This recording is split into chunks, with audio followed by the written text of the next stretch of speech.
Breaking news: the Trump administration will be stopping all funding to South Africa due to the racial discrimination the white minorities face. They will also be starting a program to help resettle white South African farmers as refugees. That's per the New York Post for the hoes that finna complain. But yeah, bro, we live in very, very odd times. Like this shit, you can't make this shit up. You can't make life up. This is the multiverse of madness, bro. Doctor Strange need to fix this shit now.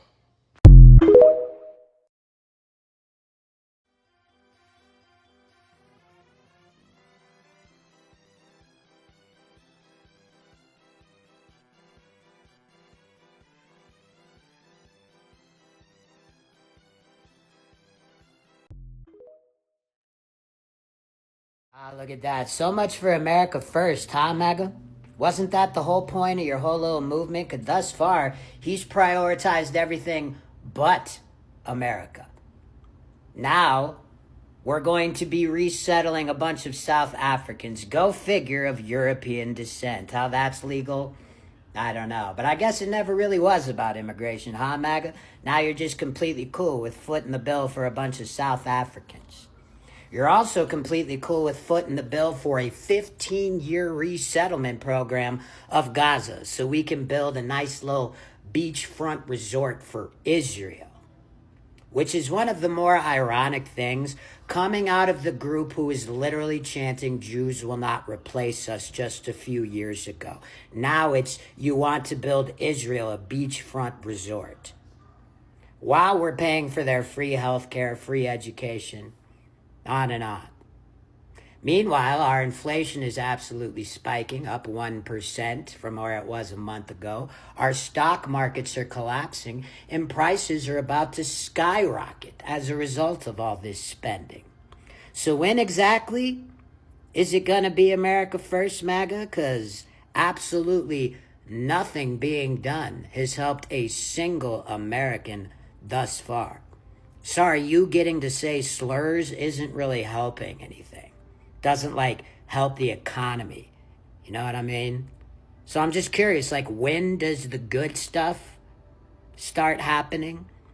Because thus far it's just costing everybody a fuck ton of money to benefit other nations. Did you know that South Africa has one of the highest unemployment rates in the world at 32%? And according to the South Africa Human Rights Commission, whites living in poverty make up about 1% of the population compared to 64% of blacks. And whites represent a small minority, about 7% of the whole country. However, they own over 70% of private farmlands. The reason I bring all of this up is because the president is making national headlines because he signed an executive order that essentially stops all aid and financial assistance to South Africa. Now, he said this is because of the Expropriation Act 13 of 2024, which is listed in the executive order. You could read it. I'm going to read a little bit of it. It says, in shocking disregard of its citizens' rights, the Republic of South Africa recently enacted the Expropriation Act 13 of 2024 to enable the government of South Africa to seize ethnic minority Afrikaners, basically majority white South Africans, agricultural property without compensation.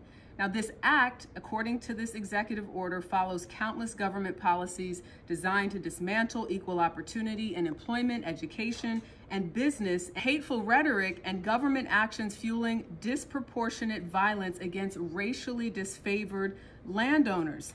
The executive order goes on to say the United States shall promote the resettlement of Afrikaner refugees escaping government-sponsored race-based discrimination, including racially discriminatory property confiscation. Now, there's a lot more in this executive order, but this is what's making headlines right now. As you can imagine, and not surprisingly, the president of South Africa denied that this is true. A Time magazine article recently described the Expropriation Act 13 of 2024 as a land reform policy aimed to resolve ownership inequity created by the pre-1994 apartheid system of white minority rule. want to move elsewhere. We are not going to ask our children now to move to another country. The fact is, our ancestors worked hard to make sure that we as a people are formed down the southern tip of Africa. We're not going to disrespect that. We also have the interests of future generations in mind. We also have to make sure that our culture is transferred to future generations. And that cannot be done abroad. You cannot, in the long term, or there's a real risk, if you go to another country now, there's a real risk that your grandchildren will not say to you in the morning, hello, Opa. They would say something like, hi, granddad, or something in that respect. What they wanted was a regime change. The response of them saying that they don't want to go to the US, their culture cannot survive outside of South Africa, they have to stay here. This is unsurprising. The response is unsurprising. I think anyone that's been paying attention is absolutely not surprised by this response, because we know that what they wanted when they were peddling those lies was not refugee status. They wanted a regime change. They wanted the USA to intervene, overthrow the sitting government, and put in a minority government. Basically, they wanted a return to 1948. They wanted a regime change with them, Maburu, in charge. Essentially, they wanted a regime change back to apartheid. You don't believe me? What Kriel says Afrikaner ancestors worked hard to build a life in SA. He says they cannot move anywhere else for the fear that their culture will be lost. However, let's highlight, Afrikaners want to be recognized as first-class citizens in their country of birth. So in this classification, who is the second and the third class, since there's classes of people? If they are recognized as first-class citizens, who are the second-class citizens? I need to correct myself. I said what they wanted. What they want, present tense, still, is a regime change. These people want to overthrow a sitting government. That is why they refused that offer. And that line from the press conference, that whole first-class citizen thing, that is a dead giveaway. That what they wanted was for foreign powers, foreign states to come in, overthrow a sitting government, and put them back in what they, in their minds, they twisted minds, they believe is the rightful place. When I say into labantu kwamele iphele, I'm actually not exaggerating. They are a threat to national security. They are a threat to national security because for as long as they exist, and they're allowed to exist, and they are given airtime, and they are given platforms, they are going to continue to push for a regime change. And that's why they're not even backtracking or apologizing or anything. Instead, they're shifting blame. They're saying the fault, it's the government. Like they're blaming everybody but themselves. Because at the core of it, what they want and what they are hungry for is a regime change and for the sitting government to be overthrown by a foreign power. Those people do not have the best interest of this country at heart.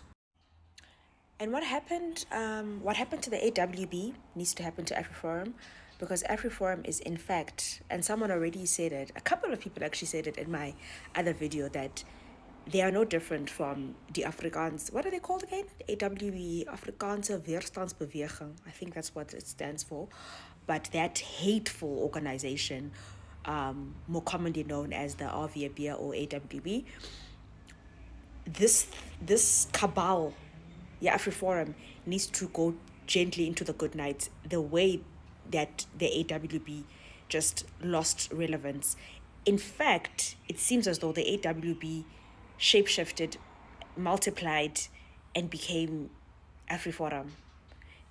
Different name, same principles, same hateful tactics, same tendencies, because the AWB also had regime change tendencies. They failed, and then they just went off into obscurity.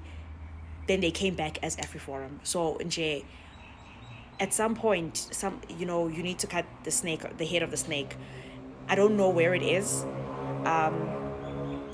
The historian in me wants to say that all of these people just, they originate from, or they descend from, the original members of Die Broederbond. And if you want to know what Die Broederbond is, there's lots of info. Just Google Die Broederbond. I honestly think that these people, they have ties to that sect. AWDBF reform, it's just different variations from my historical analysis, they are connected to Die Broederbond. There's just no way. Black people are not the original inhabitants of South Africa, which, in fact, they're realizing that now. When they claimed that they owned all the land, the original inhabitants, of whom there are not many left, said, excuse me, no, we were the original inhabitants. You guys were migrants here as well, which they were. Okay, the original inhabitants of Southern Africa are called the Khoisan. In the West, the Bushmen are Khoisan. Hottentots are Khoisan. But you can't use those words anymore. You now have to call them Khoisan. Okay? All right. Now, and they were the inhabitants of the whole of Southern Africa. So the whole of South Africa, at one stage, were Khoisan. The black people originated in what is now Cameroon. That's where they... Hold on, Khoisan aren't black? No. What are they? They're a completely separate ethnicity all on their own. In fact, if you look at them, they're kind of yellowy. They're a light brown yellow color, right. But they look more Asian than African. They do not consider themselves African. Interesting. When the white guys arrive in Cape Town, so 1652 is when Dutch guys arrived there. At that stage, you could have divided South Africa almost exactly 50-50, what's now South Africa. The western half of the country was entirely Khoisan. There were no black people there. None at all. Only Khoisan. So we're Cape Towners, all that area, Khoisan people. The northern part of the country did have black people. They'd started arriving, and they were still migrating. How long have they been there in the northern? Well, it's a moot point, and people have debated it. It would seem that black people had probably started arriving in the northern parts of South Africa maybe 1,000 years, something like that, about 1,000 years before whites got there, right up in the north, okay? And they've been slowly moving south because it's an empty space. I mean, one of the things about Africa is it's very empty. Up until the 1950s, Africa was very empty. It's the population exploded because white colonists, the naughty white colonists, put hospitals there, and there's been this huge population explosion since the 1950s. But Africa was really very empty up until then. And so tribes moved around and just occupied new empty territory. So the guys coming down from the north, who called the Bantu, it's called the Bantu expansions, when black people came out of the Cameroons, they'd been occupying South Africa and moving systematically south, down the east coast of South Africa. They were pastoralists, am I right? Yeah, they were pastoralists, yeah. Whereas the Khoisan were hunter-gatherers. They were like aboriginals, okay, so they hadn't become pastoralists yet. The black guys are migrating down from the north and settling, doing exactly what white guys are doing. So white guys, the Dutch guys from Cape Town, were settling by moving eastwards. So the white guys are moving from Cape Town eastwards, and the black guys are moving down from the north. And they met at a place called the Fish River, which is now in the middle of South Africa, at a place called, it's still called Border. Everybody in South Africa calls that part of the country the border, even though there's no border there at all anymore. But there was a river called the Fish River, which is where blacks and whites first encountered each other. And then it started 100 years of warfare between whites and the Xhosa, who were the tribe that they met there. So now at that point, that would have been in about 1700. So whites and blacks first encountered each other in 1700. Okay? So whites had already been there for 100 years at that point. What sort of assistance do you think you can get from the United States that will help you get to this part of self-determination? We are not necessarily interested in tax dollars and handouts and help. What we want, we already got to an extent. We want recognition. We want recognition from abroad, we want recognition locally, and we want recognition from our peers. That is to say, firstly, those people are a people upon themselves, and they have the right to make certain decisions for themselves. That is what we want. We don't want people's money. We don't want people's handouts. We as Orania want larger recognition, greater recognition. And I think that is not too much to ask. Actually, I think that's very reasonable. That's very reasonable that we want that. And also, I spoke about recognition, and people might not necessarily understand that from the Afrikaner perspective, but let me tell you something that a lot of people miss. The moment you recognize people as a people unto themselves, as Trump did just now, there is massive opportunities that is open for such people.